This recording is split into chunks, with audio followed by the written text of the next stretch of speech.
Today I'm in Oasis Mathare, where we are doing a training on Techno Feasibility study, a training that is aiming to, do mapping on Mathare community network, just to understand what does it really take to deploy a community network infrastructure, and also to understand the community that we are really targeting to connect and find intersecting issues between the technology and the people as a way of changing livelihoods. The reason as why we started a community network was as a result of responding to a need. And that need was experienced during a COVID-19 era, that is in 2020. And it was that time when the government closed down schools and kids were asked to learn from home. So we realized that our beneficiaries were unable to access content that was available online because they could not access internet. The people of Mathare need internet as a public good because it's going to transform their life when they get skills on cybersecurity, Internet of Things, artificial intelligence, blockchain, which are very important things as we're moving towards the next revolution and even development. There are so many organizations in Mathare Slums. There are so many doing different things. So us doing a feasibility study, we want to see who are the different players or what are their needs. How can we plug in? How can they plug into their network? How can the network be beneficial to them? The government has not been able to produce or to come up with enabling policies that can foster the growth of these community networks. At least for Kenya, we have a licensing framework that we can count on. But again, the way government relates with community network is now, it is when it is picking up, that we have the digital economy journey for the government.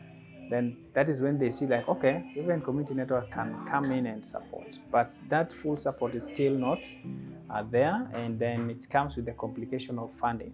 We find that there have not been a lot of investment within the last mile. We talk about the last mile because this is where you find very poor people within the informal settlement. They don't have adequate electricity, and they don't have adequate capacity to connect themselves on internet. There are a good number of students who could not access the USSD or the tech school program. And that's how the discussion of us starting a community network that will meet the needs of all, or rather actually majority of our learners. So that was actually the first step we started building Oasis Mathare Community Network. We've had different training programs. One of them was on sustainability. We did content creation and local content development. And we also did network infrastructure. So this is part of network infrastructure as a track that we are really looking into, developing grassroots engineers to become people who can deploy, sustain, and even maintain community networks going forward.